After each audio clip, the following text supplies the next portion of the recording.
जी अस्सलाम वालेकुम मेरे दोस्तों आपका दोस्त निसार जवेद। बात आपसे ये करनी है कि हमारे उम्मत मुसलमान का अजीम टिकटॉकर जो कि टिकटॉकर पे नमूदार हो चुका है और हमारे लिए बहुत खुशी की बात है। जितने भी किसी भी पार्टी को आप फॉलो करते हैं, मेरी आपसे दरख्वास्त है, आप यूथी हैं या पटवारी हैं, कुछ भी हैं, मेरी आपसे दरख्वास्त है कि उसको लाम पे शलाम फूल भी मारें उधर, और उधर डायमंड भी दें, लाइक भी दें, उसको टिकटॉक का प्राइम मिनिस्टर बना दें। हम उसको टिकटॉक का प्राइम मिनिस्टर मान चुके हैं दिल से, क्योंकि उसकी औकात भी यही थी। बात को आगे बढ़ाते हैं और मेरी साथ ये भी दरख्वास्त है, जितने बंदे उसके फॉलोअर हैं, अपने फोनों को आप इतना इस्तेमाल करेंगे, इतना प्रोपेगेंडा करते हो 4 पैसे कमाने के लिए, मुल्क का नहीं सोचते हो। मुल्क का सोचो तो आप गौर करो कि खजाना जब ये इस बंदे को 3 साल 7 महीने की हुकूमत दी गई थी, उस खजाने में कितने पैसे थे? जब इसने छोड़ा था तो कितने पैसे थे? आज 1.25 साल की हुकूमत जिसको इसने अभी तक सांस नहीं लेने दी, फिर देखें उसके अंदर कितने पैसे हैं। ये पैमाने होते हैं किसी भी कारकर्दगी को देखने के। आपने कभी कारकर्दगी तो को देखना ही नहीं है ना। उसके बाद लैपटॉप्स तो आप देखें, तस्वर में लाएं, जैसे रूटीन बनी थी बच्चों में, बच्चों में लैपटॉप तकसीमें होते थे, अच्छा भला मुल्क चल रहा था। 3 साल 7 महीनों में एक भी लैपटॉप नहीं दिया। जब 1.25 साल की हुकूमत की है कि इसके रोडों पे हर चीज का इसका मुकाबला भी किया है, इसकी डैमेज शुदा इकॉनमी को भी रिपेयर करने की कोशिश की है, मीशत को भी सीधे रास्ते पे पटरी पे लगाया कि देखें हर चीज कंट्रोल में आ रही है, डॉलर वगैरह इधर उधर हर चीज एकदम तो ठीक नहीं हो रहा, लेकिन कंट्रोल में आ रहा है। मेरे दोस्तों ये भी ख्याल रखें कि वही इतना बुरे हालात में भी बच्चों को लैपटॉप मिलने शुरू हुए। इन लोगों का ख्याल आप अंदाजा करेंगे, इन लोगों का ज़हनी सोच क्या है, ज़हनी पस्तगी कितनी है। मैंने थोड़े दिन पहले सोशल मीडिया पे एक फोटो देखी एक यूथी की, क्योंकि यूथियों को तो वैसी अकल से बाहर है ना, वो लैपटॉप का ना बैग साथ रखा हुआ है, लैपटॉप खोल के हाथ में पकड़ा है और स्क्रीन पे इमरान खान की फोटो लगाई हुई है। Very good. इससे सबूत मिला है कि यहाँ पे कोई टाइगर फोर्स नहीं बनी और सारे जो वसाइल है टाइगर फोर्स पे खर्च नहीं हुए, बिला तफरीक कि कौन किस पार्टी को सपोर्ट करता है, कौन क्या है। बस खाली स्टूडेंट टारगेट किए गए, जो स्टूडेंट लाइक से उनको वो लैपटॉप मिल गए हैं। यूथियों को लैपटॉप मिलना ये इस बात का सबूत है कि यह हुकूमत काम बिल्कुल ठीक कर रही है, न्यूट्रल काम कर रही है। खजाने में पैसे आने इस बात का सबूत है कि मीशत सीधी तरफ चलने लगी है। इलेक्शन करने वाले उनके अपने लोग बता रहे हैं, जो इलेक्शन कर रहे थे कि इलेक्शन दो, अभी दो, उनके अपने लोगों ने बता दिया आपको कि वहां पे वो लोग कह रहे हैं यहाँ पे कि पिंकी पिरनी वो हिसाब निकालती थी तो वो कहते थे ये सूटेबल नहीं है। लेकिन मैं नहीं इस बात को मानता।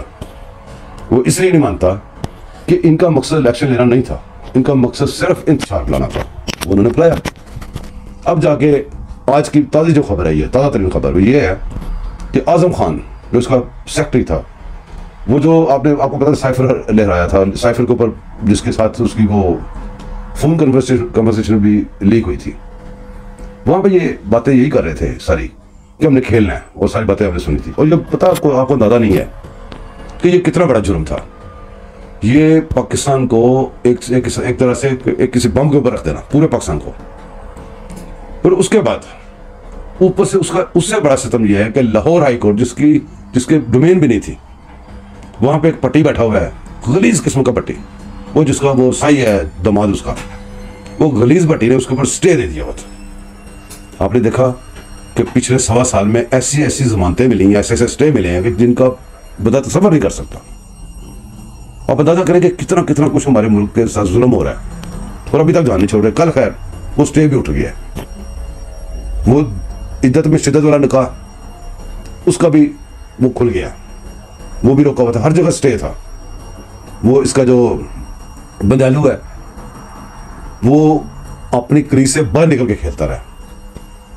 लेकिन अंदाजा आप ये करें, और मेरी गुजारिश ये है कि जो मुल्क के जिम्मेदार हैं और जिनके हाथ में बागडोर अब आने वाली है, आ रही है, कि स्पेयर कोई अपना हो, कोई बाहर का हो, जिसने कानून से खेला है, जिसने आउट ऑफ द वे जाकर किसी को वो दी हैं, सूरतें दी हैं, इन सबको नहीं बख्शना चाहिए, क्योंकि इनकी वजह से सब कुछ होता है। जो कुछ हमारे साथ हो रहा है कोई बंदा नहीं कर सकता अगर जब तक इनकी सपोर्ट ना हो।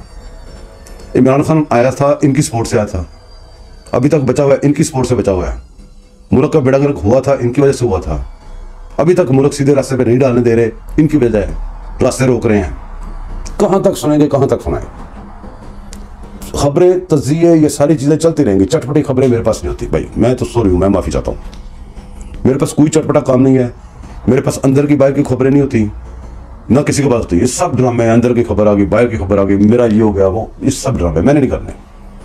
मैं यहाँ लाइक्स, शेयर, इन बातों के लिए सिर्फ काम नहीं करता। मैं जो ये मेहनत करता हूँ अपने मुल्क के लिए करता हूँ। मुझे ना लाइक्स दे कोई, ना कुछ दे, क्यों? जब मैं यहाँ पे बैठा हूँ मुझे ये पता है कि मेरी जिम्मेदारी है, मेरी रिस्पॉन्सिबिलिटी है।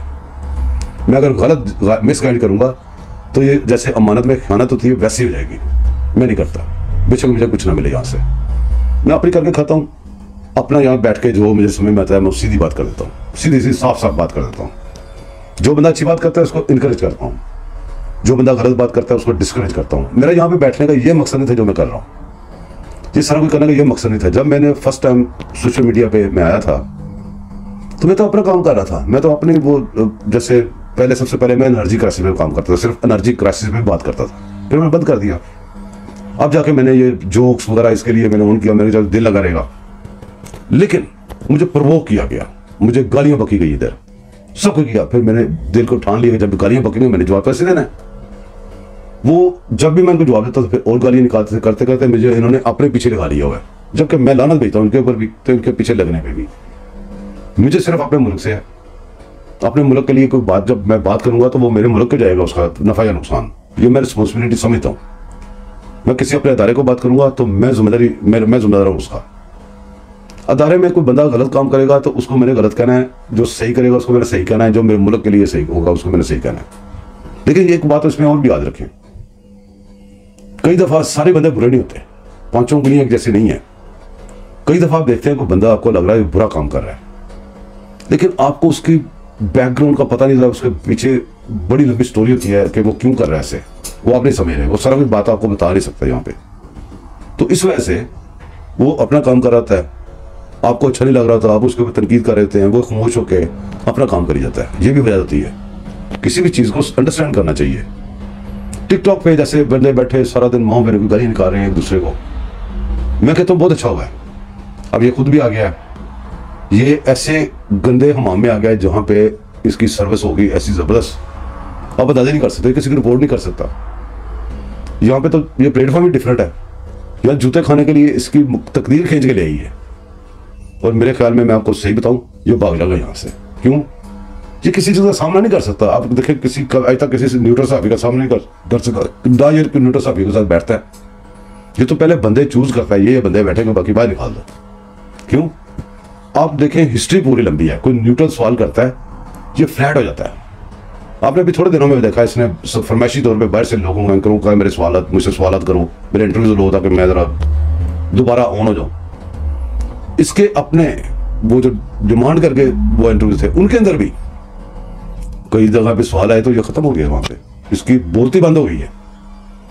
सवाल जवाब ये बातें इनके पास नहीं है, क्योंकि ये खाली फितना है, सिर्फ फितना है। उनका मकसद पाकिस्तान नहीं है, उनका मकसद पाकिस्तान को खत्म करना है। बहरहाल यहाँ पे हम भी अपना मेहनत करते रहेंगे। आप मुझे लाइक करते हो, सब्सक्राइब करते हो, मेरी सपोर्ट करते हो, कमेंट्स अच्छे करते हो, मैं बहुत खुश होता हूँ। उसके अंदर आते हैं थोड़े बहुत ऐसे कमेंट्स अभी भी आते हैं जो गालियाँ बकते हैं, सर्व करते हैं मुझे। मैं ये सोच के दो बातें सोचता हूँ जब ये गाली निकालते हैं। एक बात ये सोचता हूँ कि मेरा जो तीर है सही निशाने पे लगा है, इनकी तकलीफ को मैं समझ आता हूँ। दूसरा इसलिए खुश होता हूँ कि मैं अगर अपने मुल्क से प्यार करते हुए बात की है तो मुझे अपने मुल्क के लिए गालियाँ सुननी पड़ी हैं, अपने दीन इस्लाम के लिए गालियाँ सुननी पड़ी हैं, तो मेरे लिए फख्र की बात है। दुआ में याद रखिएगा, सब्सक्राइब कीजिएगा, लाइक कीजिएगा, तो मिलते रहेंगे इंशाअल्लाह इसी प्लेटफॉर्म पे। अल्लाह हाफ़िज़।